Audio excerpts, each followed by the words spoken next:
Good morning. कैसे हैं आप सभी लोग। आज हम फिर से आप लोगों के लिए सामान्य हिंदी व्याकरण में समास चैप्टर लेकर के आए हुए हैं और उस पर चर्चा करेंगे। इसके पहले हम लोगों ने दो पार्ट पढ़े हैं, वर्णमाला और संधि। ठीक है, बहुत विस्तार से चर्चा हुई थी और इस समास चैप्टर जो आज हम चर्चा करेंगे वो भी बहुत विस्तार से चर्चा करेंगे। तो हम समास चैप्टर से शुरुआत करते हैं। समास।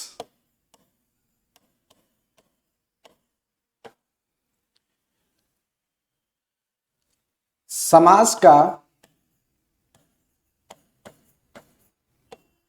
पहले समास जो शब्द दिया गया है, इसका अगर हम खंडन करते हैं तो दो शब्दों से इसका मेल हुआ है, सम प्लस आस। किससे हुआ है?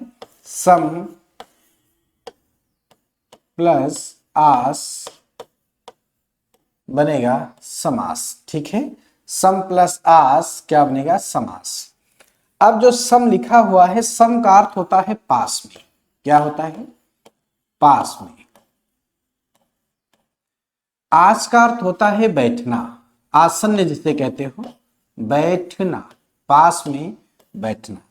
यह हम ऐसे भी कह सकते हैं कि किन्हीं दो शब्दों को पास पास में ला करके बिठाना समास कहलाता है। तो समास दो शब्दों से मिलकर बना, सम प्लस आस। सम का अर्थ होता है पास में, आस का अर्थ होता है बैठना। किन्हीं दो शब्दों को पास पास में ला करके बिठा देना समास कहलाता है। ठीक है। दूसरा सबसे महत्वपूर्ण प्रश्न यहां से बनता है कि समास का शाब्दिक अर्थ होता है। समास का शाब्दिक अर्थ संक्षेप होता है। क्या होता है? संक्षेप। अगर संक्षेप नहीं होगा तो संक्षिप्तीकरण भी हो सकता है, या संक्षिप्त भी दे सकते हैं ऑप्शन में, संक्षिप्तीकरण भी लिख सकते हैं।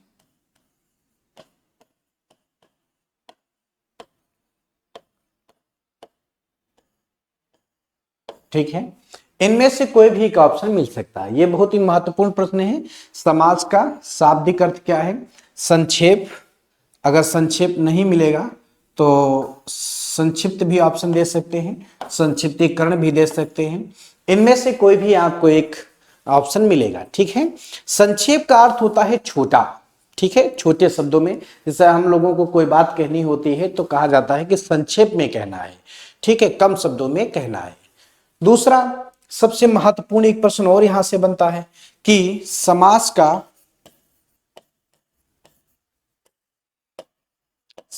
का विलोम क्या होता है? समास का विलोम क्या होता है? तो समास का विलोम व्यास होता है। क्या होता है? व्यास होता है। ठीक है, व्यास का अर्थ होता है विस्तार से। क्या होता है? विस्तार से, विस्तार, विस्तार से। ठीक है। अब संक्षेप का विलोम क्या होगा भाई? अगर संक्षेप का विलोम कहा जाए तो संक्षेप का विस्तार ही तो कहोगे। तो समास का विलोम क्या होगा? व्यास होगा। ये बहुत ही महत्वपूर्ण प्रश्न है, इसको सभी लोग ध्यान रखेंगे। तो हमने दो प्रश्नों की यहाँ पे चर्चा की, दोनों ही बहुत ही महत्वपूर्ण प्रश्न हैं कि समास दो शब्दों से मिलकर बना। सम प्लस आस। सम का अर्थ होता है पास में, आस का अर्थ होता है बैठना। किन्हीं दो शब्दों को पास पास मिला करके बिठा देना समास कहलाता है। समास का शाब्दिक अर्थ क्या होता है? संक्षेप होता है, संक्षिप्त होता है, संक्षिप्तीकरण होता है। और समास का विलोम क्या होगा? तो समास का विलोम व्यास होता है।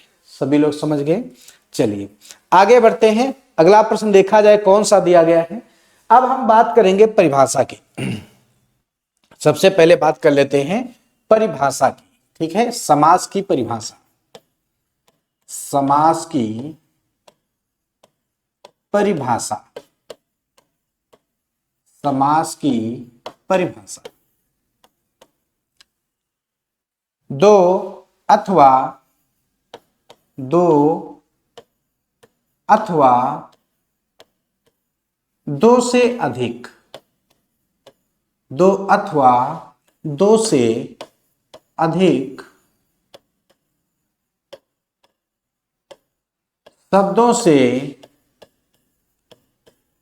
शब्दों से मिलकर दो अथवा दो से अधिक शब्दों से मिलकर बने हुए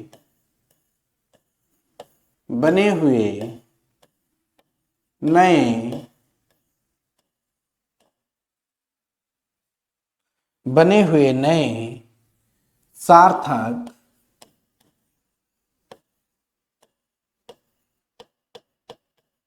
शब्द को समास कहते हैं। समास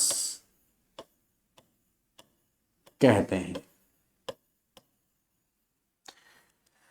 दो अथवा दो से अधिक शब्दों से मिलकर बने हुए नए सार्थक शब्द को समास कहते हैं। अथवा करके एक परिभाषा और बता रहा हूं। दूसरी परिभाषा कौन सी है?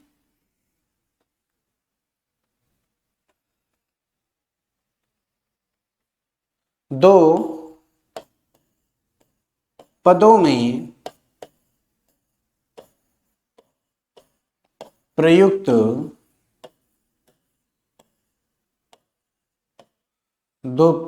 प्रयुक्त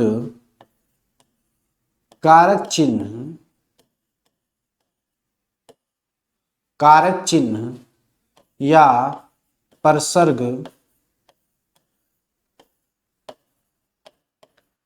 को हटाकर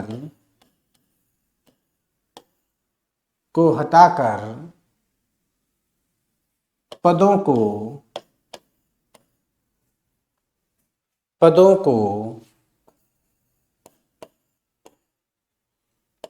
पास पास लिख देना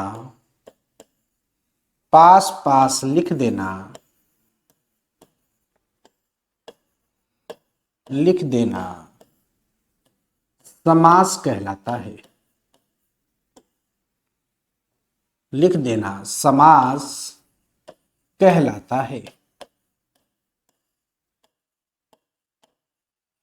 ठीक है, देखिए परिभाषा क्या है समास की कि दो अथवा दो से अधिक शब्दों से मिलकर बने हुए नए सार्थक शब्द को समास कहते हैं, अथवा कि दो पदों में प्रयुक्त कारक चिन्ह परसर्ग पदों को हटाकर उन्हें पास पास लिख देना समास कहलाता है। यहां पे थोड़ा ध्यान रखेंगे सभी लोग। कारक चिन्ह परसर्ग को हटाकर पास पास लिख देना समास कहलाता है। ठीक है, कारक चिन्ह परसर्ग को हटाकर। यहां पे पद को मैं हटा देता हूं क्योंकि जो हटाए जाएंगे वो चिन्ह और परसर्ग ही होंगे। तो हटाकर चिन्ह परसर्ग को हटाकर पास पास लिख देना समास कहलाता है। एक बात और यहाँ पे बता दिया जाए आपको, एक समझो नोट यहाँ पे या पॉइंट बता देते हैं। एक पॉइंट है, ध्यान रखेंगे सभी लोग कि समास में प्रायः दो पद होते हैं। समास में प्रायः दो पद होते हैं।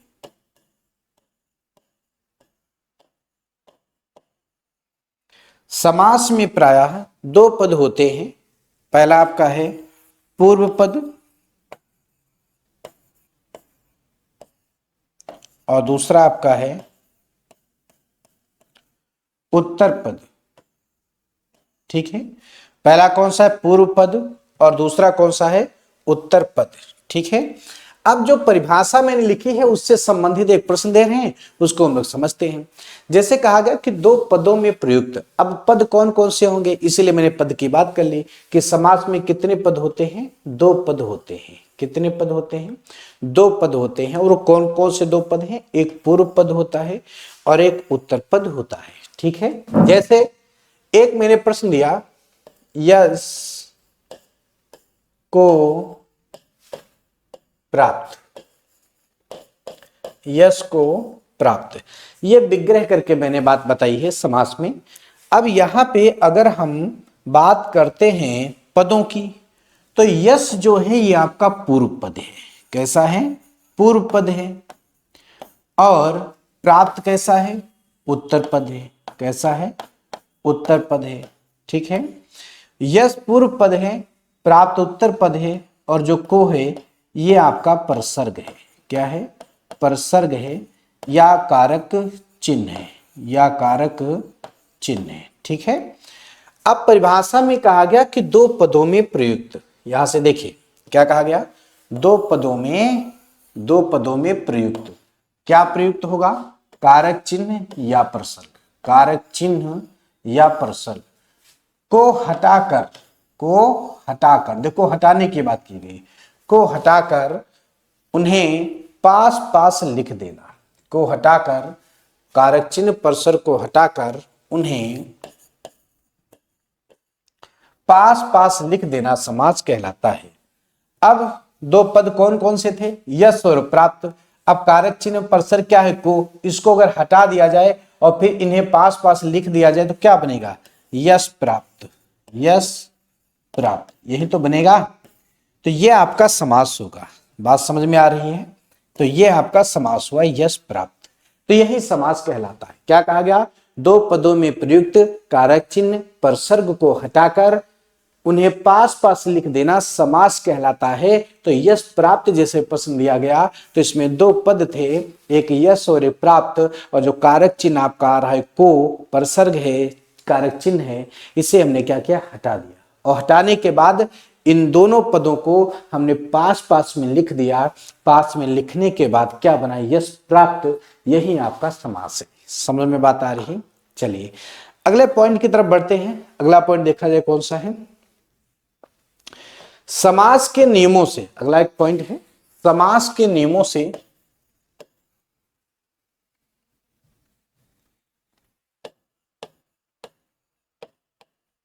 समास के नियमों से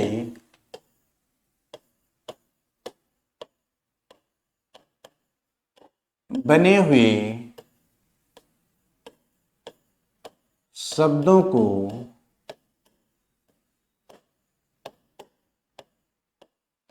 समस्त पद या सामासिक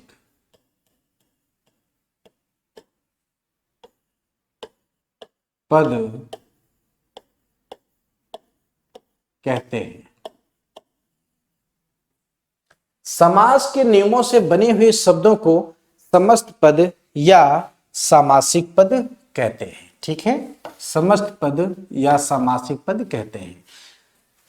अब अगला पॉइंट क्या कहता है, अभी मैंने बात की है पिछले चैप्टर में, यहाँ पे पिछले पार्ट में जो समास की परिभाषा हम लोग पढ़ रहे थे कि समास की परिभाषा क्या है, समास विग्रह क्या होता है। ये देखिए यश को प्राप्त से हमने बताया था, विग्रह करके मैंने बात बताई है। तो समास विग्रह क्या होता है, देखो समास विग्रह,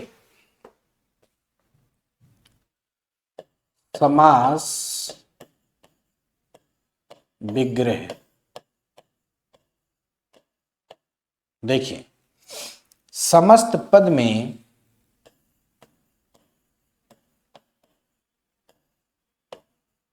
समस्त पद में लोप हुए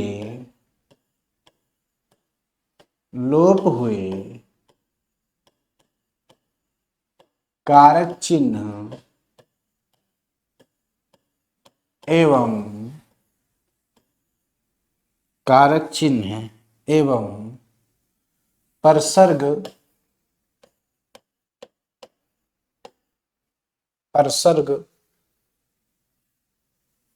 को पुनः जोड़ देना, पुनः जोड़ देना या लिख देना, पुनः जोड़ देना या लिख देना समास विग्रह कहलाता है।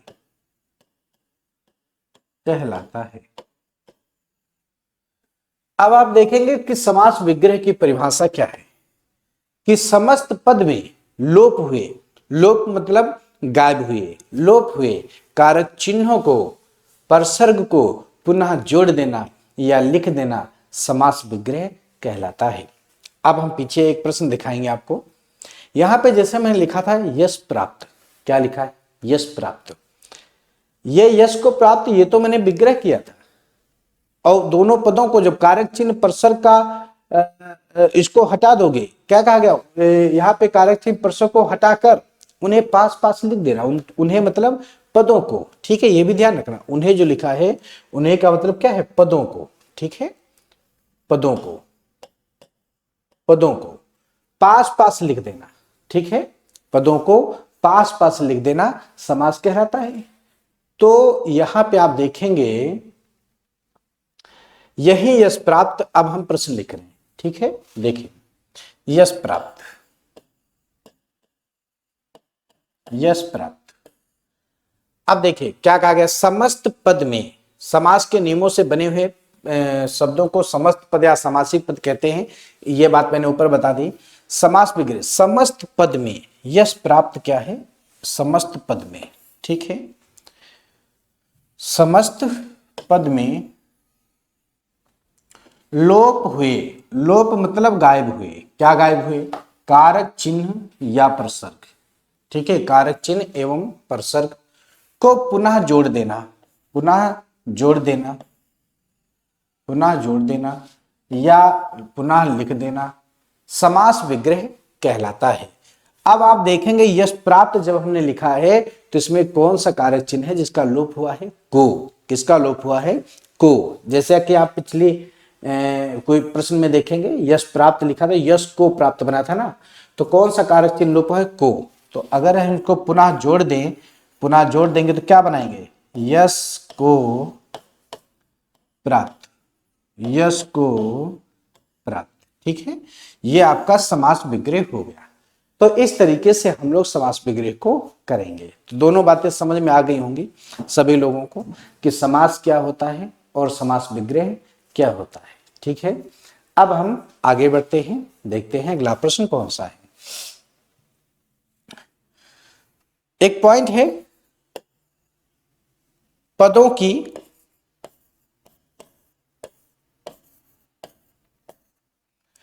प्रधानता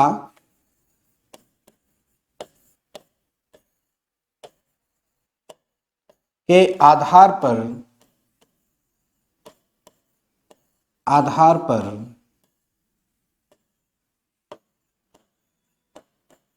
समास का वर्गीकरण,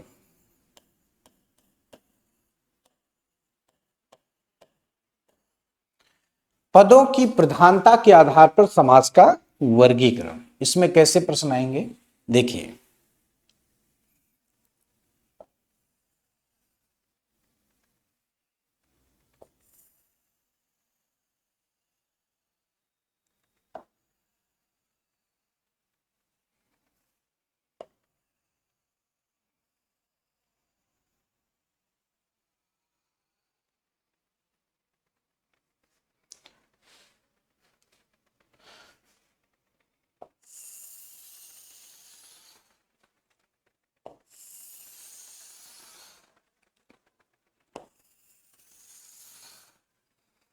एक प्रश्न आता है कि ऐसा कौन सा समास है जिसका पूर्व पद प्रधान होता है, ठीक है। देखिए प्रश्न आता है ऐसा कौन सा समास है जिसका पूर्व पद प्रधान होता है। तो जो समास का वर्गीकरण है उसके आधार पर जैसे हम लोग लिखेंगे, एक कॉलम में लिखेंगे पद प्रधान और दूसरे कॉलम में लिखेंगे समास का नाम।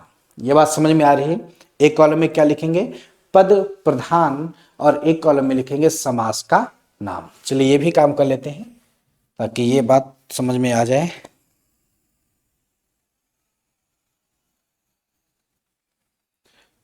पद प्रधान समास का नाम, समास का नाम, ठीक है। अब देखिए प्रश्न आएगा, ऐसा कौन सा समास है जिसका पूर्व पद प्रधान होता है। ऐसा कौन सा समास है जिसका पूर्व पद प्रधान होता है? तो उत्तर होगा अव्ययी भाव समास। अव्ययी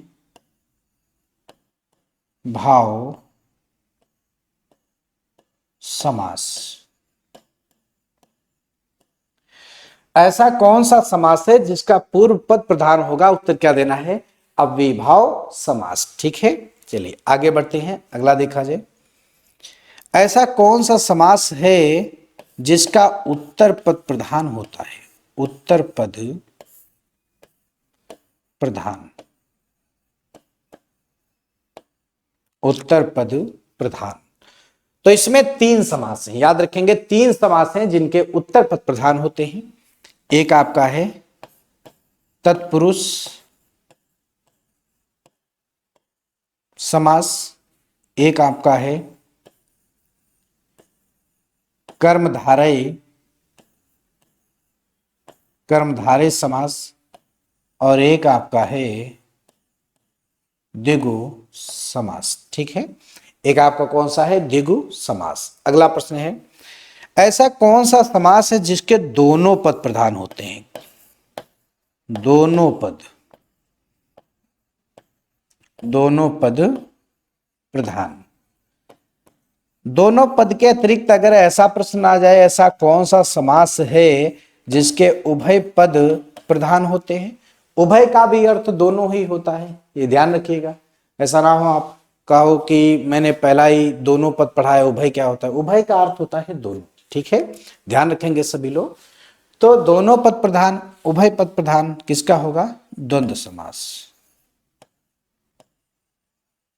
द्वंद्व समास। अगला प्रश्न है, दोनों पद अप्रधान। ठीक है, दोनों पद अप्रधान। अप्रधान का मतलब जिसका कोई भी पद प्रधान ना हो।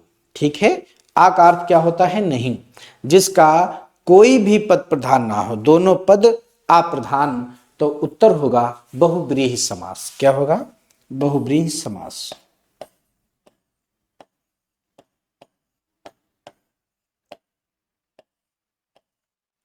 बहुव्रीहि समास। ठीक है, अब देख लीजिए, ये बहुत ही इंपॉर्टेंट है वर्गीकरण। यहां से प्रश्न पूछे जाते हैं जिसमें दोनों पद प्रधान, ये आपका बहुत ही इंपॉर्टेंट प्रश्न है, परीक्षा में कई बार पूछा गया है। बाकी हैं सभी इंपॉर्टेंट, इनको पढ़ना है, कोई न कोई यहां से एक प्रश्न आपको मिल जाएगा। जैसा कि देखते हैं, पूर्व पद प्रधान प्रश्न आता है, ऐसा कौन सा समास है जिसका पूर्व पद प्रधान होता है? उत्तर देना है अव्ययीभाव समास। ऐसा कौन सा समास है जिसका उत्तर पद प्रधान हो? तो उसमें तीन समास हैं जिसके उत्तर पद प्रधान होते हैं, तत्पुरुष समास, कर्मधारय समास और द्विगु समास। ठीक है, आगे बढ़ते हैं।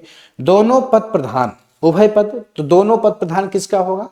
द्वंद्व समास। ये बहुत ही महत्वपूर्ण प्रश्न है। और जिसका कोई भी पद प्रधान ना हो, दोनों पद अप्रधान हो, बहुव्रीहि समास। ठीक है, तो मैं आशा करता हूं यहां तक सभी लोग बहुत अच्छे तरीके से समझ पाए होंगे समास क्या होता है, समास की परिभाषा क्या है, समास का विलोम क्या है, समास विग्रह क्या है। ठीक है, और पदों की प्रधानता के आधार पर समास का वर्गीकरण कैसे किया जाता है। चलिए आगे बढ़ते हैं। अब हम बात करेंगे समास के भेद की। ठीक है, देखिए समास के भेद।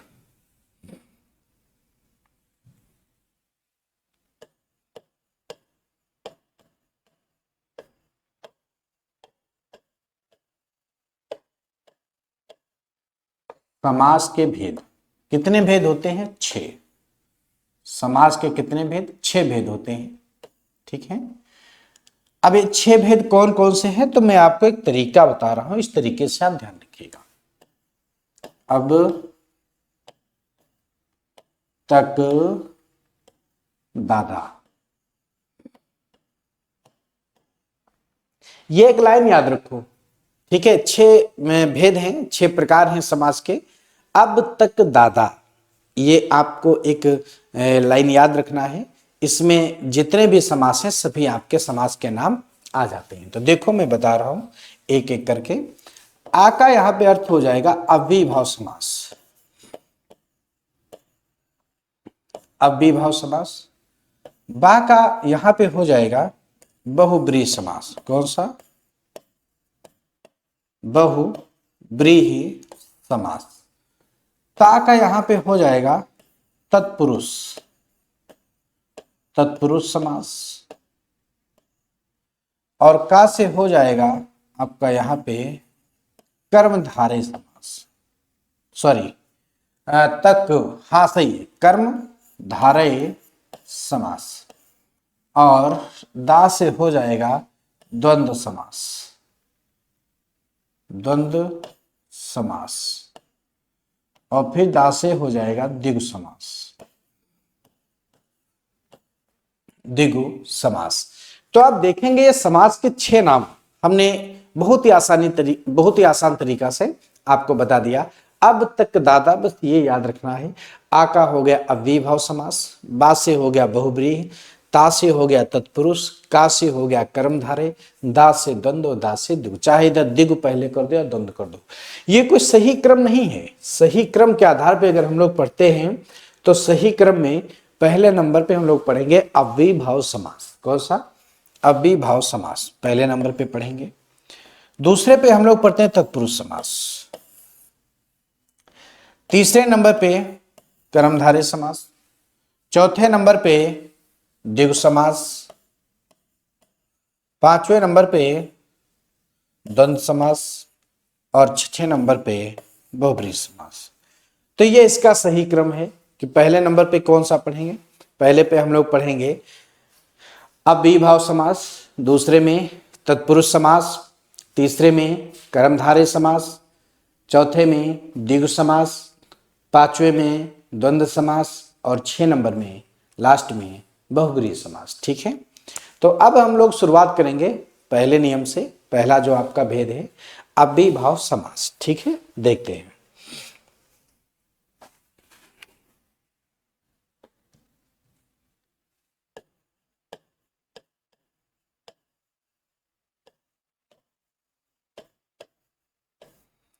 अव्ययीभाव समास।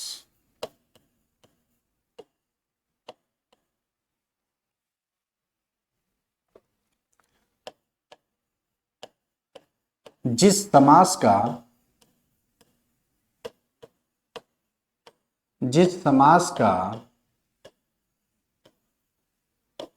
पूर्व पद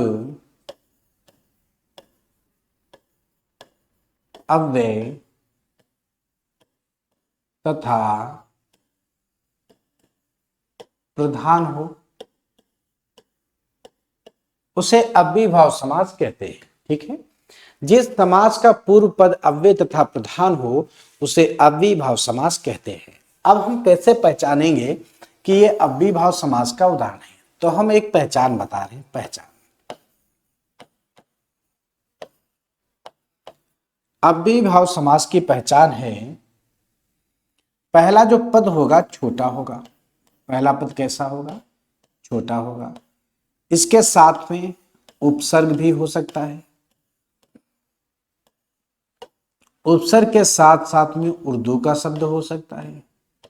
उर्दू का ना होगा तो फारसी का भी हो सकता है। और शब्दों की पुनरावृत्ति भी हो सकती है। शब्दों की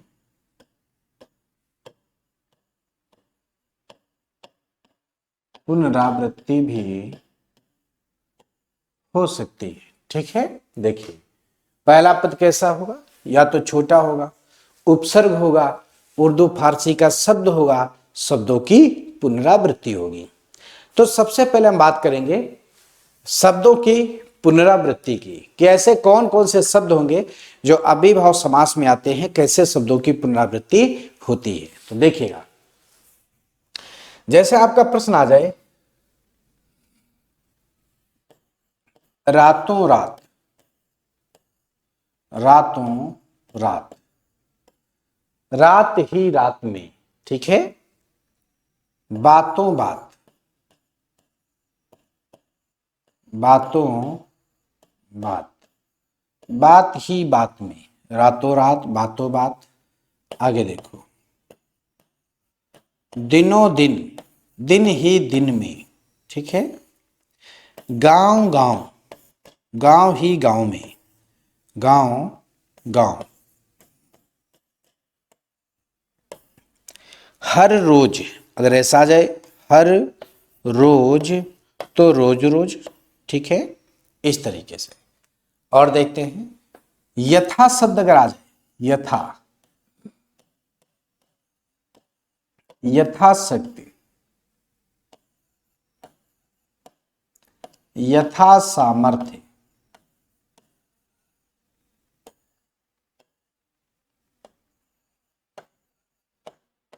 यथा समय,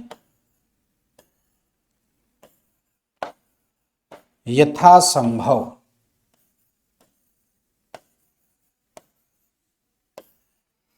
अगर ऐसे शब्द आ जाएं तो यथा शब्द का प्रयोग जो है अव्ययीभाव समास में ही किया जाता है। अब हम उपसर्ग की बात कर लेते हैं। जैसे प्रश्न आ गया अनुकूल,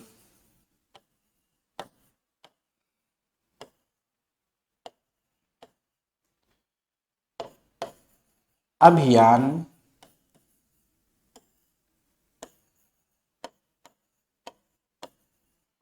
प्रतिकूल, पराजय,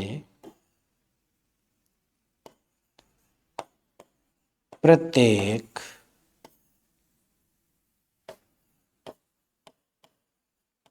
आजन्म,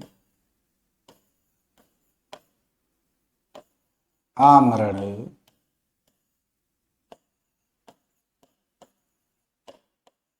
आकंठ,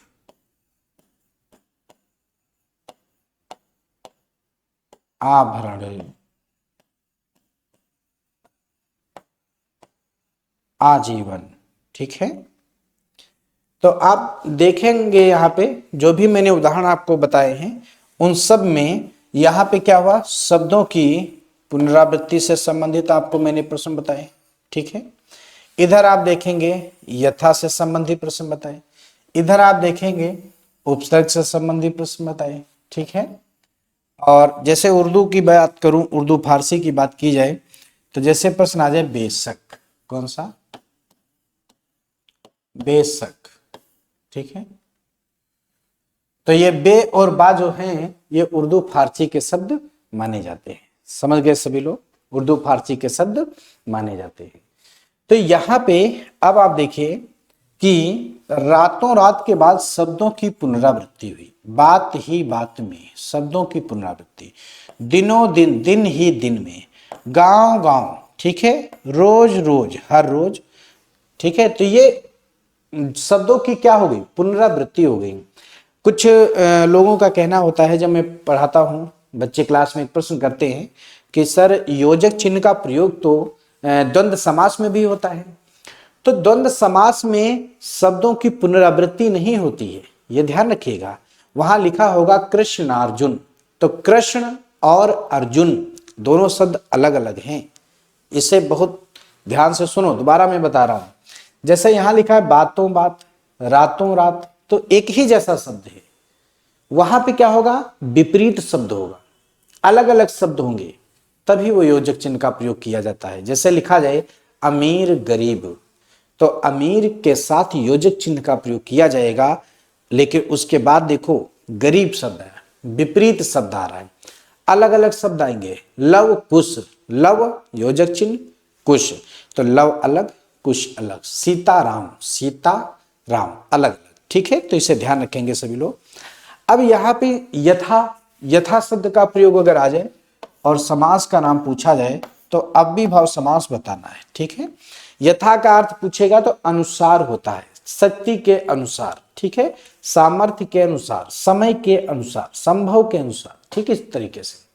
अनुकूल में उपसर्ग क्या मिला, अनु, अभियान में अभि, प्रतिकूल में प्रति, पराजय में परा, प्रत्येक में प्रति बनेगा, प्राणी प्रति, प्रत्येक में उपसर्ग क्या होगा, प्रति, क्योंकि इसका जब संधि विच्छेद करेंगे तो बनेगा प्रति प्लस एक प्रत्येक, और हमको निकालना क्या है, उपसर्ग, तो हमारा उपसर्ग निकल के क्या है, प्रति, तो उपसर्ग आ गया, तो उत्तर देना है अव्ययीभाव समास। इधर आप देखेंगे बेशक में बे एक शब्द आया है, बे, ये उर्दू फारसी का शब्द है, तो उर्दू के जो शब्द आएंगे, उर्दू या फारसी का कोई भी शब्द आए तो उसका प्रयोग आप किस में करेंगे, अव्ययीभाव समास में करेंगे।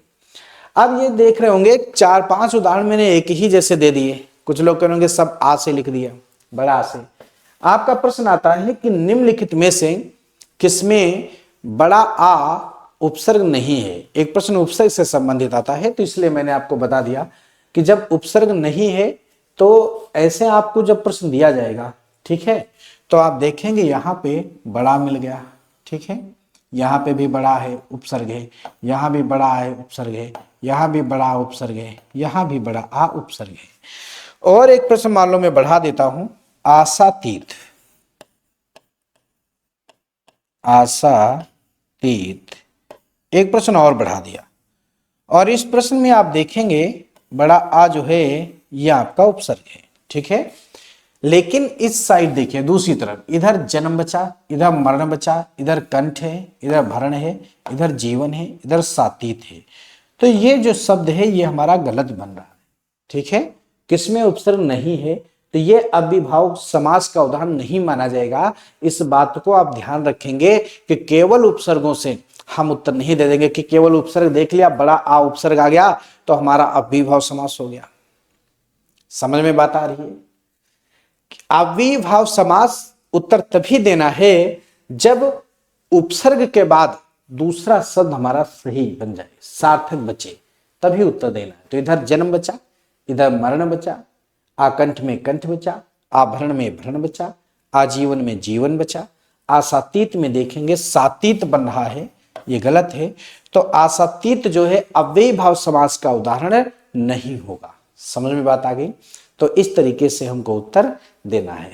तो अब हम आगे बढ़ते हैं, देखा जाए अगला प्रश्न कौन सा है। तो इसमें पहचान में आप याद रखेंगे, पहला जो शब्द होगा छोटा होगा, उपसर्ग होगा, उर्दू फारसी के शब्द होंगे, शब्दों की पुनरावृत्ति होगी, ठीक है। तो मैंने आपको पुनरावृत्ति भी बता दिया और उपसर्ग भी बता दिए, उर्दू के भी शब्द आगे, फारसी के भी आगे, और शब्दों की पुनरावृत्ति होगी। अब हम लोग बात करेंगे तत्पुरुष समास की, ठीक है। देखो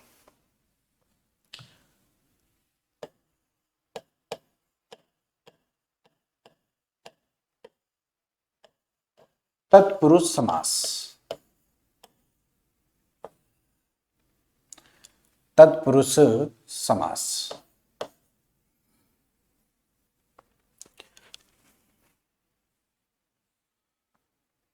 सबसे पहले परिभाषा की बात करते हैं। तत्पुरुष समास की परिभाषा क्या है कि जिस समास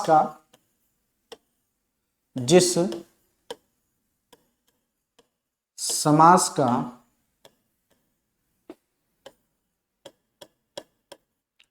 उत्तर पद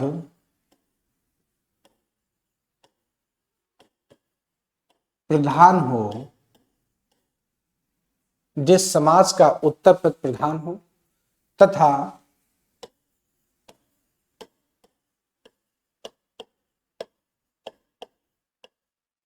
तथा दोनों पदों के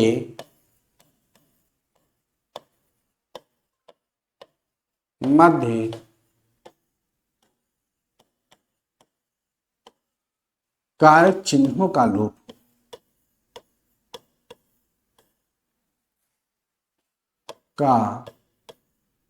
हो,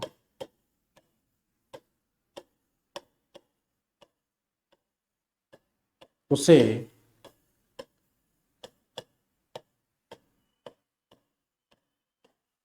तत्पुरुष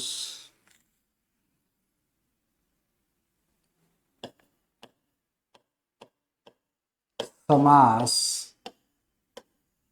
कहते हैं, ठीक है। जिस समास का ये परिभाषा है तत्पुरुष समास की, ठीक है। कि जिस समास का उत्तर पद प्रधान हो तथा दोनों पदों के मध्य कारक चिन्हों का लोप हो उसे तत्पुरुष समास कहते हैं। अब एक पॉइंट इसमें बता रहा हूं कि तत्पुरुष जो समास है कारक चिन्हों के आधार पर, कारक चिन्हों परसर्गों के आधार पर 6 भागों में बांटा जाता है। ठीक है, एक पॉइंट है, इसको लिख देते हैं अलग से।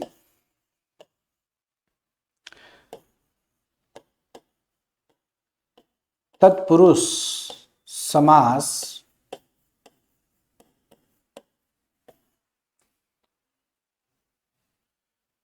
कारक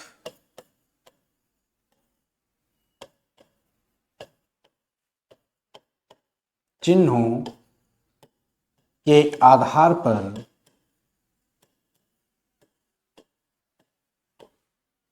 आधार पर 6 भागों में बांटा जाता है, बांटा जाता है। 6 भागों में, इधर लिख देते हैं, 6 भागों में बांटा जाता है या 6 भागों में विभक्त किया जाता है।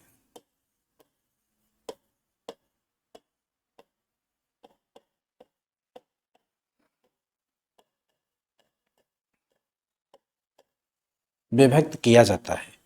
उसके पहले हम बता दें, जो कारक चिन्हों की बात आ रही है तो हिंदी में कारक के कुल 8 भेद होते हैं, 8 भेद होते हैं। हिंदी में कारक के कुल कितने भेद होते हैं? 8 भेद होते हैं। ठीक है, देखिएगा, कारक की बात कीजिए तो कारक के कुल 8 भेद होते हैं और तत्पुरुष समास कारक चिन्हों के आधार पर अगर पूछा जाए तो 6 भागों में विभक्त किए जाते हैं, बांटे जाते हैं 6 भागों में।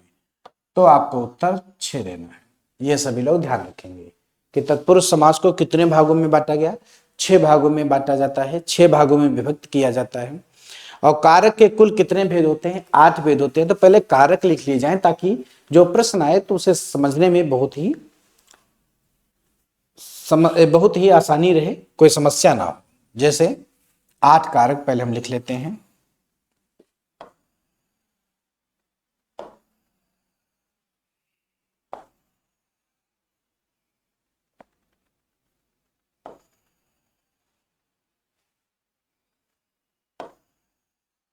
एक, 2, 3, 4, 5, 6, 7, 8।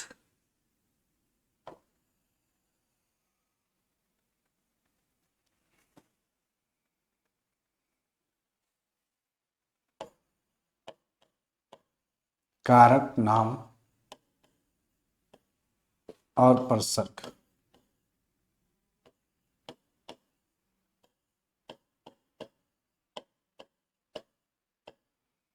कारक नाम, परसर्ग या चिन्ह। ठीक है, देखिए 8 कॉलम है। 1, 2, 3, 4, 5, 6, 7 और 8। ये कुल 8 कारक होंगे। हम लोग एक एक पढ़ते हैं। पहला कारक कर्ता। कर्ता का चिन्ह होता है ने। कर्म को करण से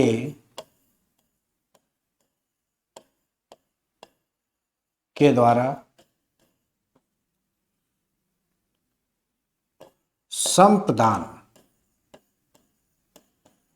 संप्रदान के लिए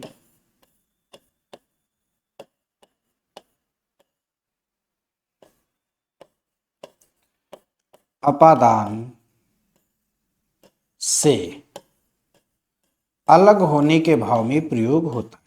ठीक है, अलगाव की स्थिति होती है। संबंध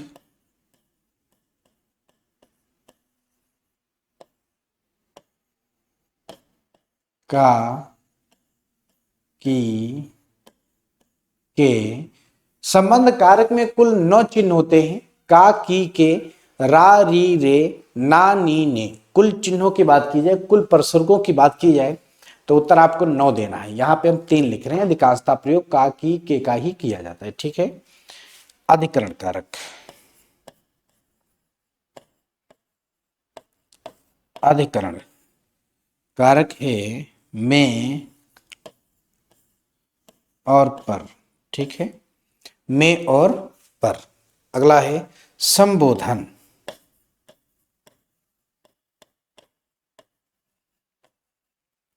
संबोधन है अरे वाह। ठीक है, तो ये कुछ हमारे चिन्ह थे कारक से संबंधित। कुल कारक कितने बताए गए? 8 बताए गए थे। आप देख सकते हैं 8 कारक लिखे हुए हैं और कारक के नाम लिखे हुए हैं। यहाँ पे हमने जो कुल कारक की बात की वो 8 की, लेकिन आप ऊपर प्रश्न देखेंगे तो मैंने बताया था कि तत्पुरुष समास जो है कारक चिन्हों के आधार पर 6 भागों में बांटा गया है। पहले इसको हम लोग समझ लेते हैं। आप याद रखेंगे कभी कभी क्या होता है कि जैसे अब हम नाम दे रहे हैं तो यहाँ पे तत्पुरुष जैसे कर्म जो कारक दिए हैं सब में तत्पुरुष जोड़ सकते हो। ठीक है, करण तत्पुरुष, करण तत्पुरुष, संप्रदान तत्पुरुष, अपादान तत्पुरुष, संबंध तत्पुरुष, अधिकरण तत्पुरुष, संबोधन तत्पुरुष, सब में जोड़ सकते हैं तत्पुरुष। लेकिन कभी कभी विभक्तियों के नाम भी आ जाते हैं। विभक्ति के साथ जैसे प्रथमा विभक्ति, तत्पुरुष जुड़ेगा सब में। जैसे प्रथमा तत्पुरुष, द्वितीया तत्पुरुष, तृतीया तत्पुरुष, चतुर्थी तत्पुरुष, पंचमी तत्पुरुष, ऐसे ऑप्शन आते हैं। लेकिन याद रखेंगे कर्ता तत्पुरुष होता नहीं। मैं पढ़ रहा हूं यहाँ पे, लेकिन वो होता नहीं है। क्यों? क्योंकि इसमें 2 का लोप किया गया है। एक कर्ता का,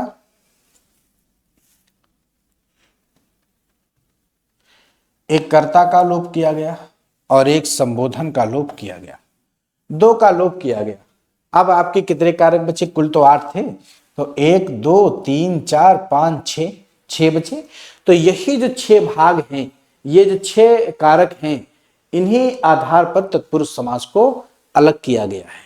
ठीक है, तो आप याद रखेंगे कि जब विभक्तियों के नाम आएंगे तो कर्ता है नहीं, लेकिन क्रम में कोई परिवर्तन नहीं होगा। क्रम जैसा है वैसा ही रहेगा।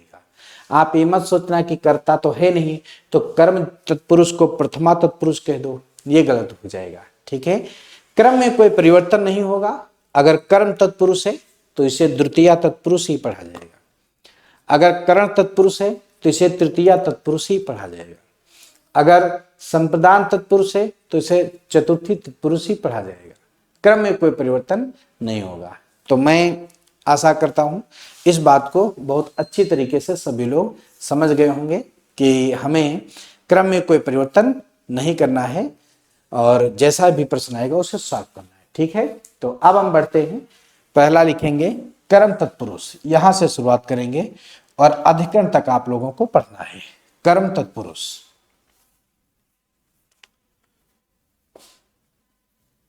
कर्म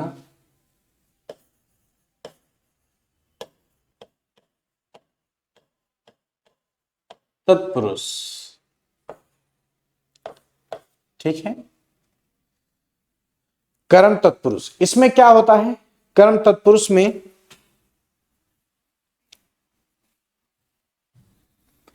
इसमें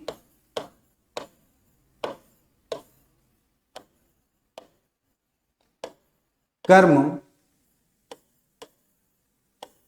कारक का चिन्ह को का लोप हो जाता है, लोप हो जाता है। ठीक है, सभी लोग समझ गए होंगे। इसमें कर्म कारक का चिन्ह को का लोप हो जाता है। ठीक है, अब हम कुछ उदाहरण दे रहे हैं और उन उदाहरण के माध्यम से हम लोग समझेंगे कौन से ऐसे प्रश्न हैं जिसमें को कारक जो है चिन्ह है उसका लोप कैसे होता है। ठीक है, जैसे आपका प्रश्न आ गया, प्रश्न लिखा हुआ है यश प्राप्त। क्या लिखा है? प्रश्न लिखा है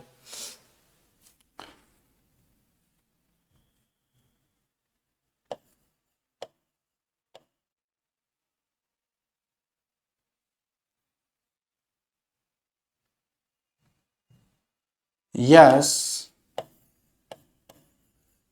प्राप्त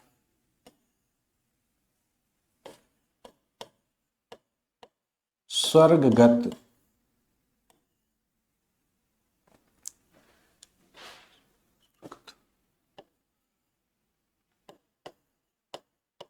स्वर्ग प्राप्त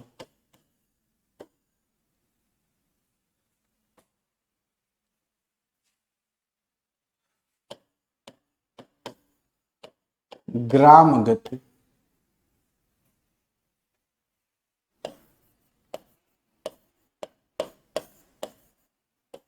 जनप्रिय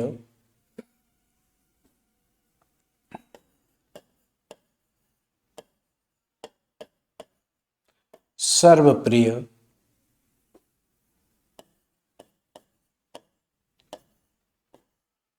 पतित पावन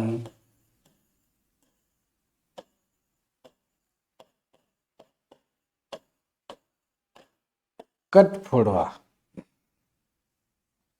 इस तरीके से हम लोग प्रश्न को देखेंगे और उनको सॉल्व करेंगे। ठीक है, अब देखते हैं, जैसे मान लो प्रश्न आ गया, एक और लिख देता हूं यहाँ पे। जैसे प्रश्न आ गया शाकाहारी, कौन सा? शाकाहारी। तो शाकाहारी का क्या होगा? शाक को, शाकाहारी शाक को खाने वाला, शाक मतलब हरी साग सब्जी को खाने वाला। तो आप देखेंगे जो मैंने प्रश्न बताया है उसमें कहा गया कि कर्म कारक का जो चिन्ह होगा को, इसका क्या हो जाता है? लोप हो जाता है। क्या हो जाता है? लोप हो जाता है। अब कर्म तत्पुरुष को द्वितीया तत्पुरुष भी कह सकते हो। ठीक है, विभक्ति के नाम में द्वितीया तत्पुरुष। कर्म तत्पुरुष को द्वितीया तत्पुरुष भी हम लोग कह सकते हैं।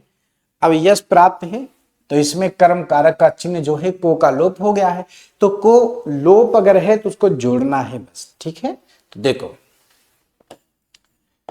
यश को प्राप्त, ठीक है, और जैसे ही को मिला तो कर्म तत्पुरुष हो गया। इधर देखिए स्वर्ग को गत, गत मतलब जाने वाला, स्वर्ग को जाने वाला। ठीक है, स्वर्ग प्राप्त, स्वर्ग को प्राप्त। ठीक है, ग्रामगत, ग्राम को गत। अगला देखते हैं जन को प्रिय, जन को प्रिय। सर्वप्रिय में देखते हैं सबको प्रिय।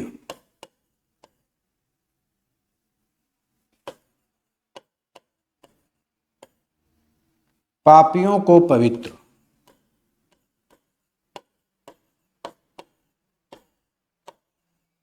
पापियों को पावन कह सकते हो या पवित्र कह सकते हो। काट को फोड़ने वाला,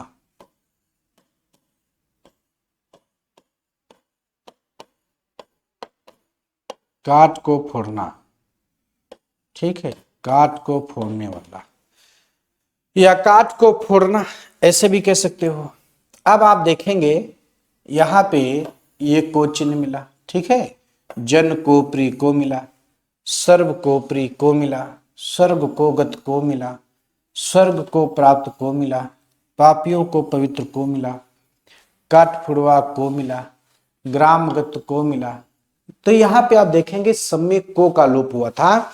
जो यहाँ पे जोड़ा गया है, और जैसे ही को जुड़ गया तो हमारा उत्तर हो जाएगा कर्म तत्पुरुष। समझ में बात आ रही होगी सभी लोगों को अच्छी तरह से कि कैसे हमें प्रश्न सॉल्व करना है। समझ गए सभी लोग। अब आगे बढ़ते हैं, अगला प्रश्न देखा जाए कौन सा है तत्पुरुष समास का। जैसे मान लो यहाँ पे गिरह कट आ जाए, गिरह कट लिखा हो तो क्या करेंगे, गिरह को, गिरह कट पॉकेट मार, पॉकेट को मारने वाला, ठीक है।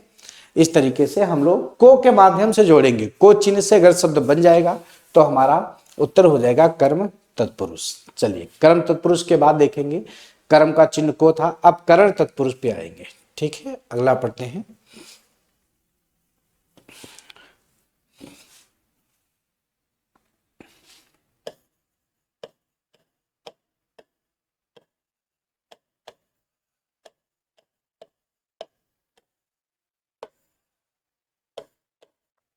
करण तत्पुरुष, इसमें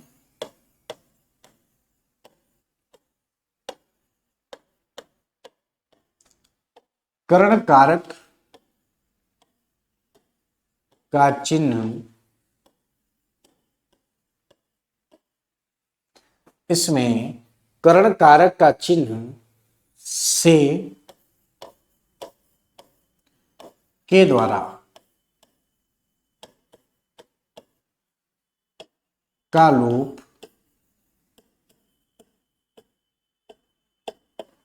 हो जाता है, ठीक है। इसमें करण कारक का चिन्ह जो है से और के द्वारा का लोप हो जाता है। पहला कौन सा, से और के द्वारा। अब यहां पे जो उदाहरण दिए जाएंगे आपको दो शब्द जोड़ने हैं, ठीक है। कितने शब्द जोड़ने हैं, दो। पहला कौन सा है, पहला तो से जोड़ेंगे, अगर शब्द बन गया तो ठीक है, अगर से नहीं बनेगा तो के द्वारा जोड़ेंगे। देखेंगे दोनों जोड़कर किससे कौन सा बनेगा, ठीक है। चलिए जैसे मान लो हमने एक आपको प्रश्न दिया, तृतीया में प्रश्न लिखा है, तुलसीकृत। प्रश्न क्या है,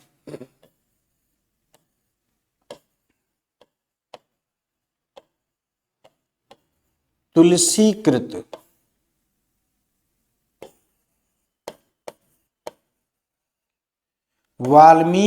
वाल्मीकि कृत,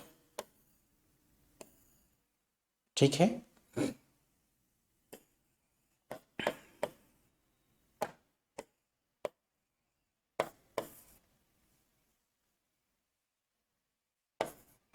बाढ़ पीड़ित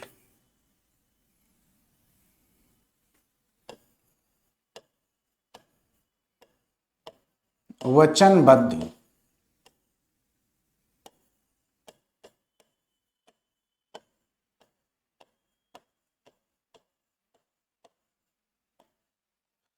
शक्ति संपन्न। इस तरीके से हम लोग देखेंगे, जैसे रस भरा है, ठीक है, रस भरा है,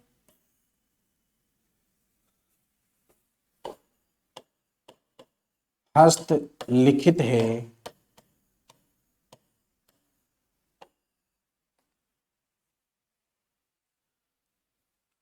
तिल पापड़ी है,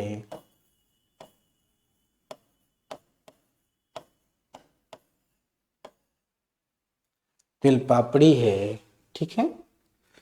तो यहां पे जो भी शब्द बनेंगे, तो जो भी प्रश्न आएंगे से जोड़ना है, ठीक है। जल सिक्त है, जल से सिक्त हो जाएगा। अकाल पीड़ित है, अकाल से पीड़ित हो जाएगा,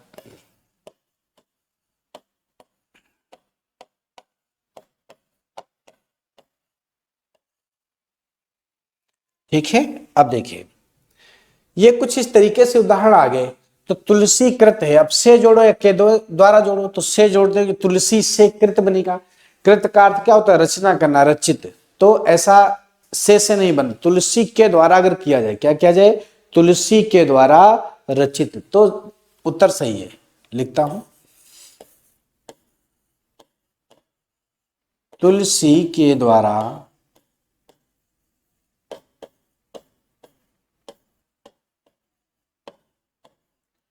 रचित, ठीक है। वाल्मीकि के द्वारा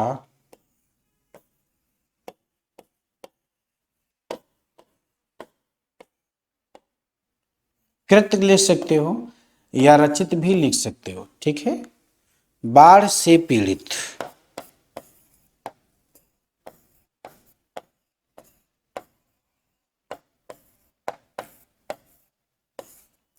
बाढ़ से पीड़ित, वचन से बद्ध, वचन से बधा हुआ,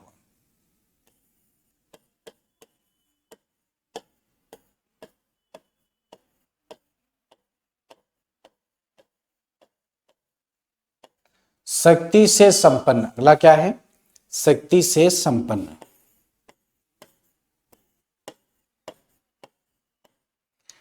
रस से भरा हुआ, रस से भरा, ठीक है।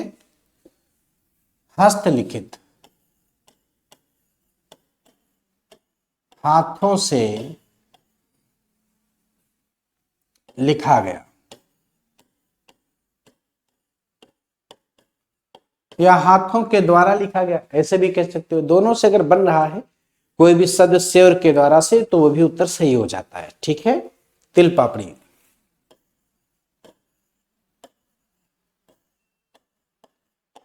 तिल से बनी पापड़ी, ठीक है। अकाल पीड़ित,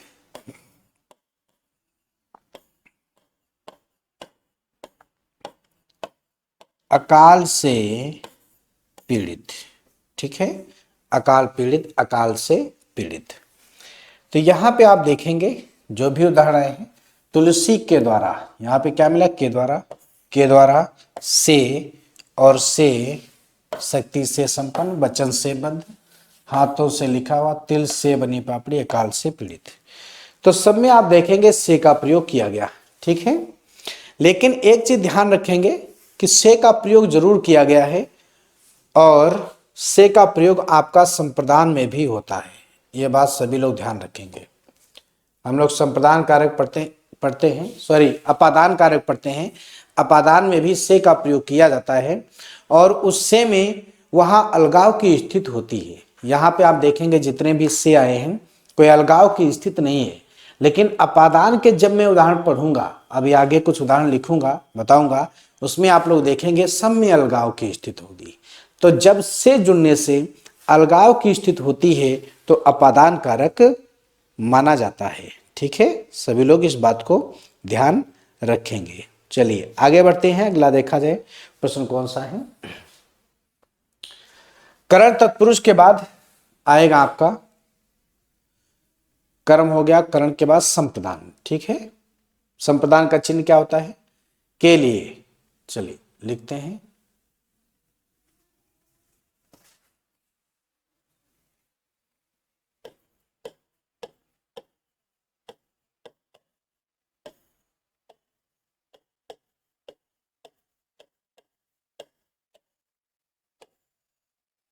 संप्रदान तत्पुरुष।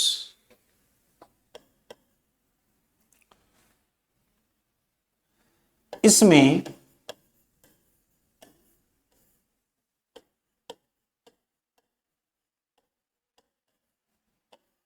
संप्रदान कारक का चिन्ह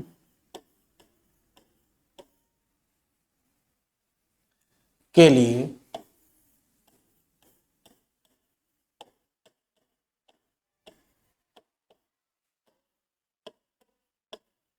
का लोप हो जाता है, ठीक है। इसमें संप्रदान कारक का जो चिन्ह है के लिए का लोप हो जाता है। इसमें संप्रदान कारक का चिन्ह के लिए का लोप हो जाता है। अब हम आपको कुछ उदाहरण यहां से बता रहे हैं और उनको लिखेंगे, जिनमें भी के लिए का लोप होगा वही संप्रदान होगा, ठीक है। देखिए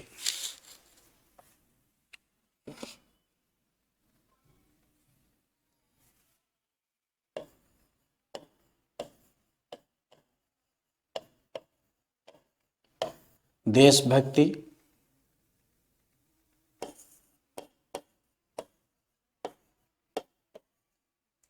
शपथ पत्र,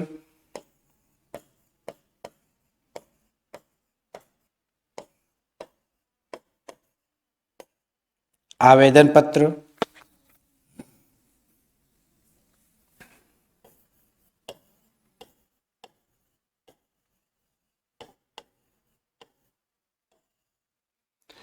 युद्ध भूमि,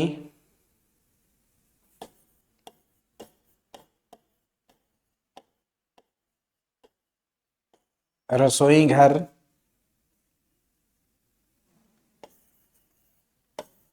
युवाणी,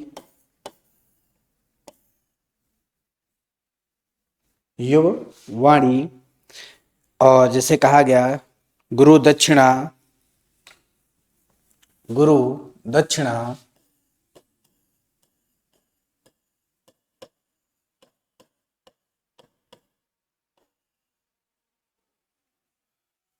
गुरु दक्षिणा। तो ये जितने भी उदाहरण मैंने दिए हैं इन सब में आप क्या जोड़ेंगे, सब में के लिए जोड़ेंगे। राह खर्च है, सभा भवन है, गौशाला है, ठीक है, राह खर्च,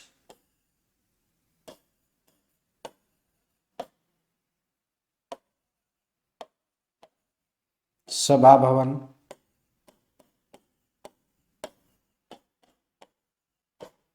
गौशाला। तो जब कोई ऐसा प्रश्न आएगा तो सब में आप देखेंगे संप्रदान कारक का जो चिन्ह है कौन सा के लिए, इसका लोप हो गया है, सब में के लिए अगर जोड़ दिया जाएगा तो संप्रदान तत्पुरुष उत्तर देना है, और अगर विभक्ति का नाम देता है तो विभक्ति आएगा। संप्रदान में कौन सा क्रम में, मैंने कहा था कोई परिवर्तन नहीं होगा, तो कर्ता प्रथमा है, कर्म द्वितीया है, करण तृतीया है और चतुर्थी संप्रदान है। तो चतुर्थी तत्पुरुष भी इसे कह सकते हैं, ठीक है। देखो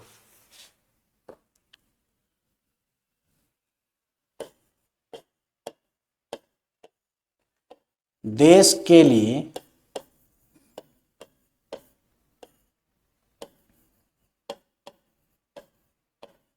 भक्ति,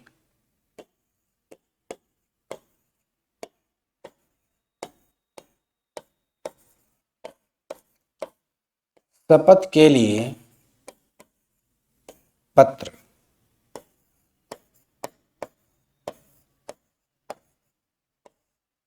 आवेदन के लिए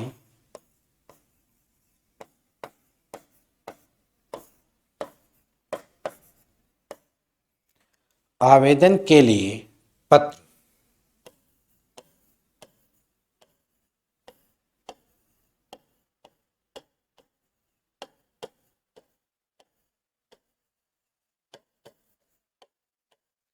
युद्ध के लिए भूमि, रसोई के लिए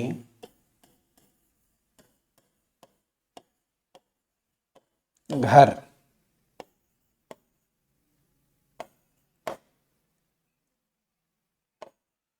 युवाओं के लिए युवाओं के लिए वाणी,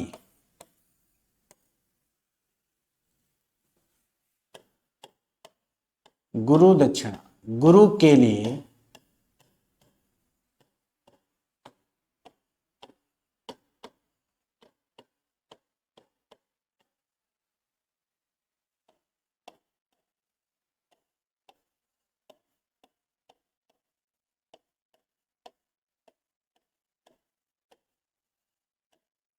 राह के लिए खर्च,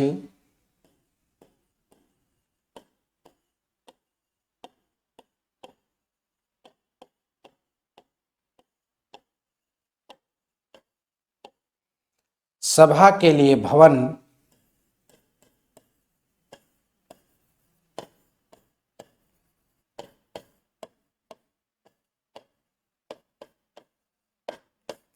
गाय के लिए साला। अब आप देखेंगे कि संप्रदान तत्पुरुष में जितने भी उदाहरण दिए गए सब में के लिए शब्द का प्रयोग किया गया है, ठीक है। अगर के लिए शब्द से कोई भी हमारा प्रश्न सॉल्व होगा तो उन सब का उत्तर किस में आएगा, संप्रदान तत्पुरुष में दिया जाएगा। सभी लोग अच्छी तरह से समझ गए होंगे। जैसे जो पहला प्रश्न आपको दिया गया है उसमें आप देख रहे हैं देशभक्ति लिखा हुआ है, तो देश के लिए भक्ति यही तो बनेगा। ठीक है, क्या मिला, के लिए।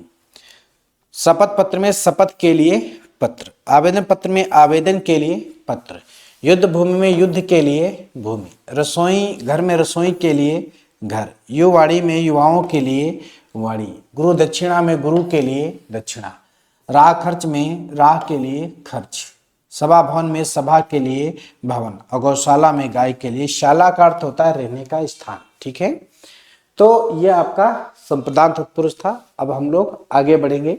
संप्रदान तत्पुरुष के बाद आएगा अपादान तत्पुरुष। ठीक है, कौन सा, अपादान तत्पुरुष। अपादान में मैंने आपको बताया कि से का जो प्रयोग है वो भी मैंने चर्चा की थी, पीछे आते हैं। आप देखेंगे यहां पे करण भी हो गया, संप्रदान भी हो गया, अपादान। ये देखिएगा से का प्रयोग किया गया है और यहां भी से का प्रयोग है। तो इस अपादान में अलगाव की स्थिति है। ठीक है, सब में क्या है, अलगाव की स्थिति होगी। अब हम लोग अपादान कारक की बात करेंगे।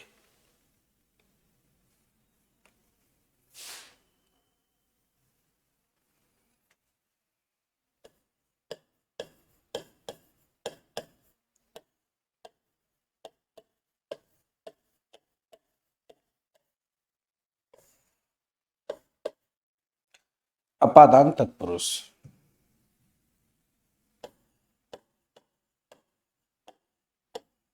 इसमें अपादान कारक का चिन्ह से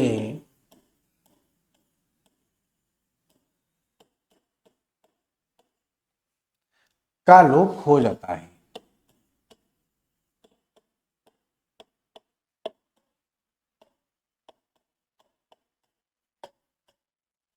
का लोप हो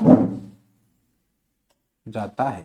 ठीक है, इसमें अपादान कारक का चिन्ह जो है से, अलगाव की स्थिति होगी से, ये ध्यान रखेंगे, से का लोप हो जाता है। कुछ प्रश्न दे रहे हैं, उस माध्यम से हम लोग समझेंगे।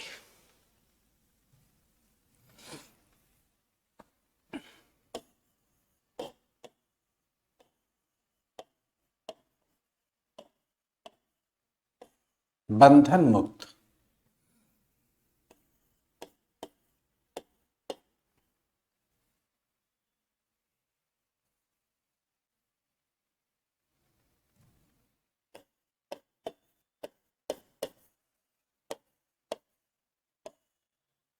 रोग मुक्त, गुणहीन,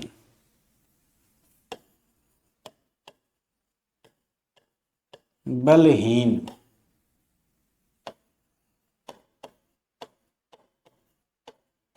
भार रहित,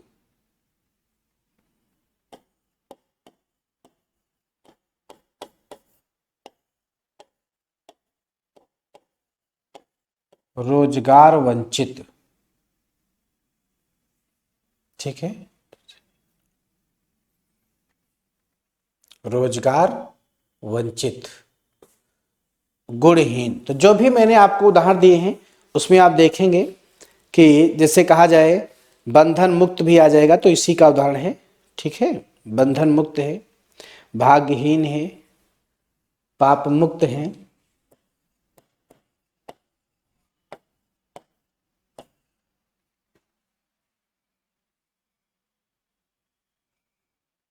पाप मुक्त है। ठीक है, देखिए तो जो यहां पे शब्द बनेगा सब में से का प्रयोग होगा, ये निश्चित है।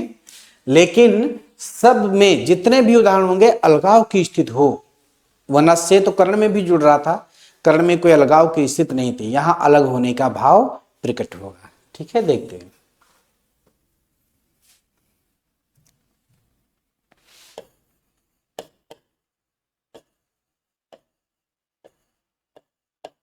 बंधन से मुक्त। ठीक है, बंधन से मुक्त।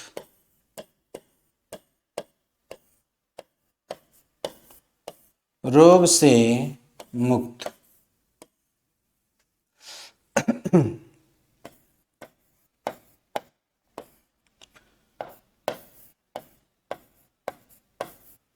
गुणों से हीन। ठीक है,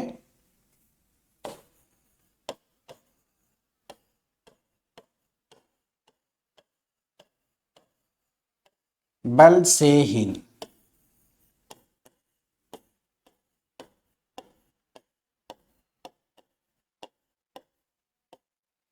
भार से रहित।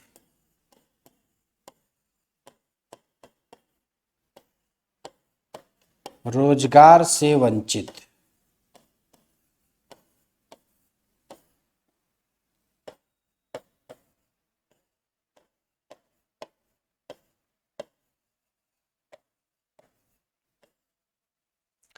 पाप से मुक्त। तो आप देखेंगे यहां पे जो उदाहरण दिए गए हैं, सब में आप देखें से का प्रयोग हुआ है, लेकिन ये जो से है अलगाव की स्थिति को दर्शा रहा है। ठीक है, सब में अलगाव की स्थिति को दर्शा रहा है। बंधन मुक्त भाई बंधन से मुक्त हो गए, अलग हो गए। रोग मुक्त रोग से मुक्त हो गए, अलग हो गए। गुणहीन गुणों से हीन हो गए। ठीक है, बलहीन बल से हीन हो गए। भार रहित भार से रहित हो गए। रोजगार वंचित रोजगार से वंचित हो गए, अलग हो गए। पाप से मुक्त पाप से मुक्त हो गए। देश से निर्वासित, जैसे प्रश्न आ गया देश निर्वासित।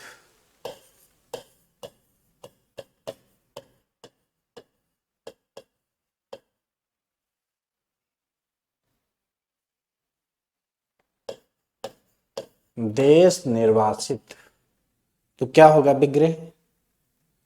देश से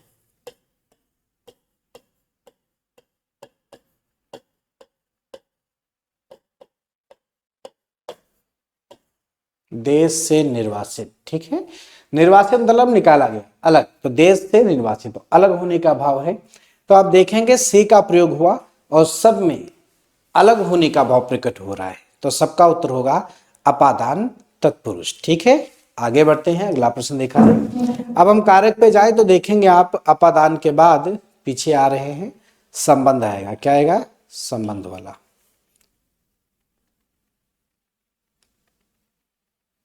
अपादान तत्पुरुष के बाद संबंध तत्पुरुष।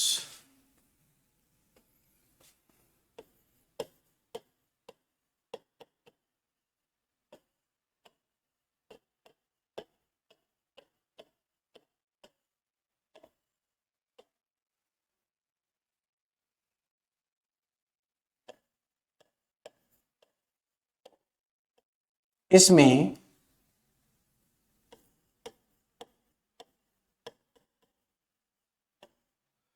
इसमें संबंध इसमें संबंध तत्पुरुष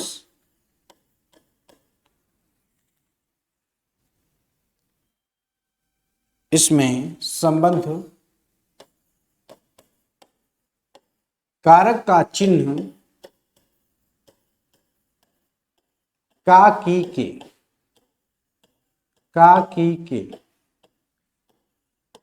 का लोप हो जाता है। ठीक है,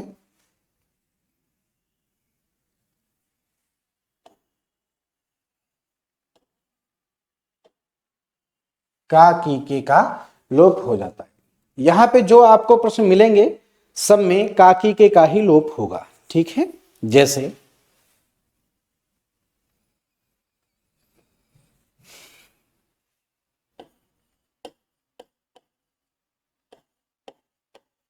आमरस,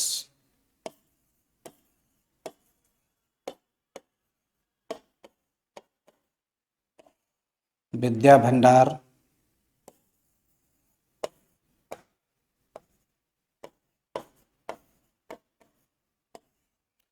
घुड़सवार,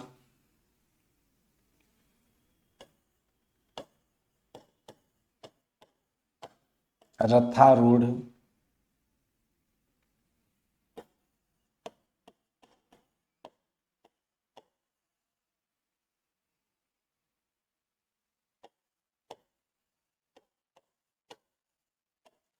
कृष्ण मूर्ति,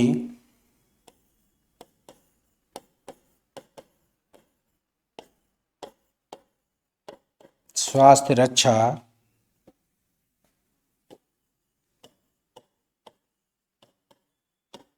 वीर कन्या,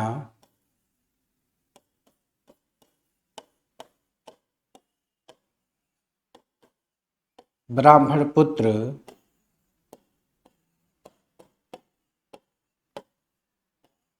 चंद्रोदय। ठीक है, देखें अब अगर हम इसमें संबंध कारक का जो चिन्ह है का की के, इसका अगर लोप हुआ है तो जो उदाहरण दिए गए हैं सब में या तो किसी में का जुड़ेगा, किसी में की, किसी में के। जैसे एक प्रश्न और लिख देता हूं, देश रक्षा। ठीक है, देखिए देश रक्षा, आमरस बनेगा विग्रह, आम का रस। ठीक है, विद्या भंडार,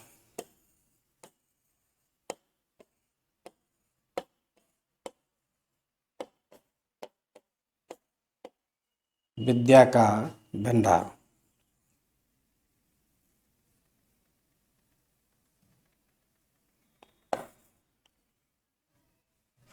घुड़सवार, घोड़े, घोड़े पर, नहीं घोड़े पर सवार, ये इसका उदाहरण नहीं है, इसको हटाऊंगा यहाँ पे। ये तो अधिकरण का आ जाएगा, संबंध हम लोग पढ़ रहे हैं।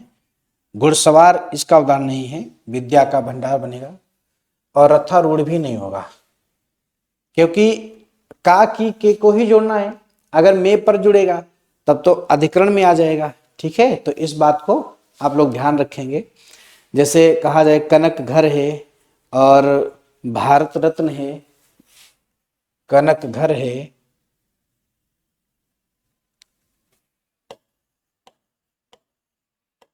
कनक घर है, भारत रत्न, इस तरीके से जिसमें का की के जुड़े वही होगा संबंध। तो भारत का रत्न, भारत का रत्न। ठीक है, कनक का घर, कनक सोना को कहते हैं, सोने का घर। ठीक है, कनक का घर।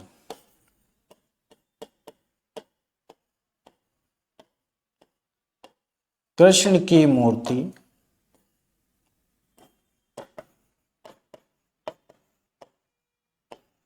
स्वास्थ्य की रक्षा,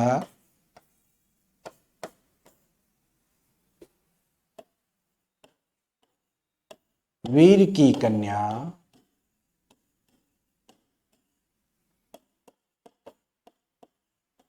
ब्राह्मण का पुत्र,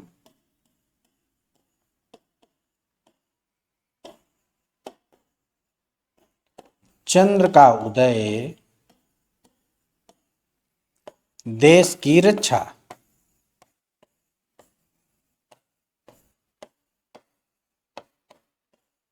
देश की रक्षा। अब आप देखेंगे मैंने जितने भी उदाहरण आपको बताए हैं इन सब में यहां पे का की के का जो लोप हुआ था उसे जोड़ने पर सभी शब्दों में संबंध तत्पुरुष बन गया। ठीक है, सबको समझ में आ गया होगा कि संबंध तत्पुरुष में संबंध कारक का चिन्ह जो है का की के का लोप हो जाता है। तो आम रस आया तो आम का रस बनेगा, विद्या भंडार है तो विद्या का भंडार बनेगा। पिछली उसमें प्रश्न में हमने देखा था सब में से जुड़ा था, वो अपादान था। और यहाँ पे का की के में से कोई एक जुड़ेगा। तो अब सब में देखते हैं, अंडरलाइन कर लेते हैं उनको। जैसे आम का, यहाँ पे का, विद्या का भंडार, भारत का रत्न, कनक का घर, कृष्ण की मूर्ति, स्वास्थ्य की रक्षा, वीर की कन्या, ब्राह्मण का पुत्र, चंद्र का उदय, देश की रक्षा। सम्यक काकी के आप देख रहे हैं जुड़े हुए, ठीक है। अब संबंध कारक के बाद हम लोग आगे बढ़ेंगे, लेकिन देखा जाए कारक में संबंध के बाद कौन सा है आएगा, अधिकरण लास्ट बचा है, ठीक है। क्योंकि यहाँ पे 6 ही भेद हैं और 6 भेद को अगर हम क्रम में नंबर में अगर लिखना चाहें तो तत्पुरुष समास जब शुरुआत करते हैं तो कर्म तत्पुरुष को नंबर में पहले नंबर रखेंगे। नंबर मैंने इसलिए नहीं लिखा है क्योंकि जो विभक्ति है उसमें जो क्रम है उसका कोई परिवर्तन नहीं होता। अगर यहाँ पे नंबर 1 हम लिख दें तो ऐसा ना हो कि आप कहो कि ये कर्म प्रथमा तत्पुरुष हो जाएगा, इसलिए मैंने नंबर नहीं लिखा है। तो याद रखेंगे क्रम में कोई परिवर्तन नहीं होता है, ये द्वितीय तत्पुरुष माना जाएगा, ठीक है। तो फिर आगे बढ़ते हैं, अगला देखा जाए। संबंध के बाद आएगा अधिकरण तत्पुरुष, ठीक है।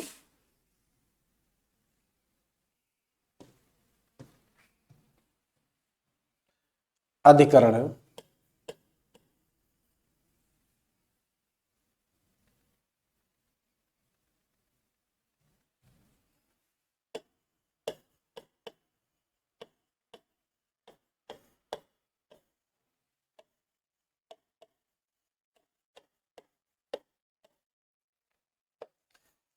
अधिकरण तत्पुरुष, इसमें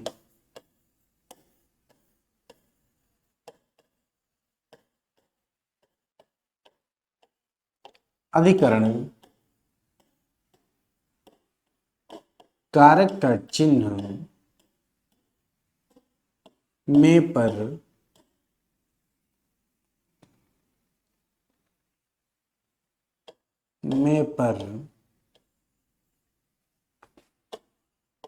का लोप हो जाता है।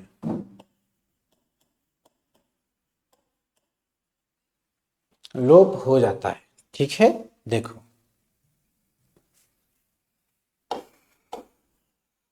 में पर 2 शब्द हैं, ध्यान रखेंगे सभी लोग। मैं कुछ उदाहरण दे रहा हूं और उसके बाद समझता हूं कैसे इसमें शब्द जोड़े जाएंगे। जैसे प्रश्न है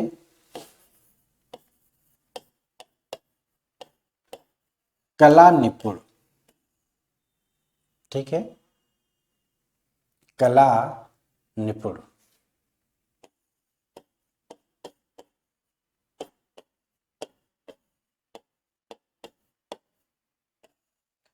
आत्मविश्वास,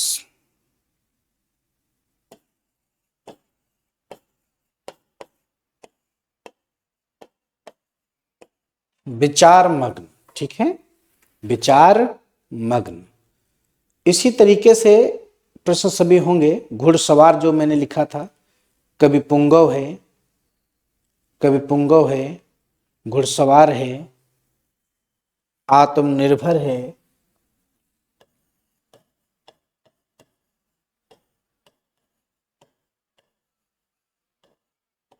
आत्मनिर्भर है,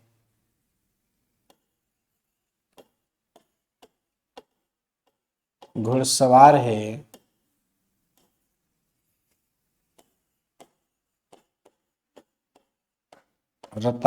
रथारूढ़ है, ठीक है। इस तरीके से रथारूढ़ है, घुड़सवार है। जैसे कहा जाए आप बीती है, पुरुष सिंह है, ठीक है।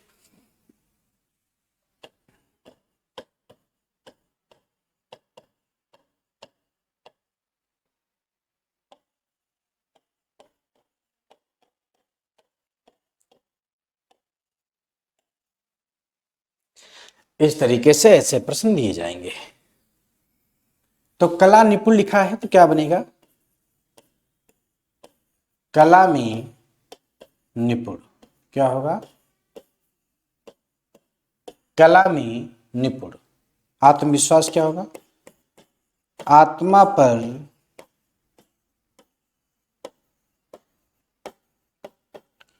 विश्वास। विचार मग्न में क्या होगा,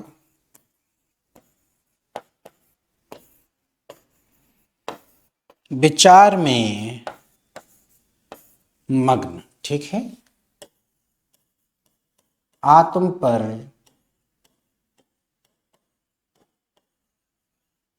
निर्भर। घुड़सवार में क्या होगा? घोड़े पर सवार। रथारूढ़ में क्या होगा? रथ पर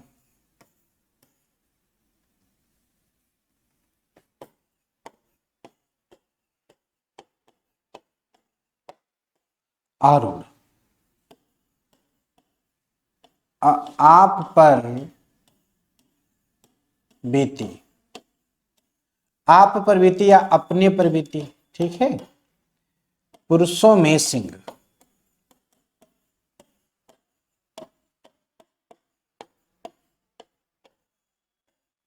पुरुषों में सिंह, ठीक है। अब आप देखेंगे यहां पे तत्पुरुष समास के जो हमने 6 भेद बताए थे वो आपके पूरे हो गए। यहाँ पे आप देखेंगे में मिला, यहाँ पे पर है, यहाँ पे में है, यहाँ पर है, यहाँ भी पर है, यहाँ भी पर है में है।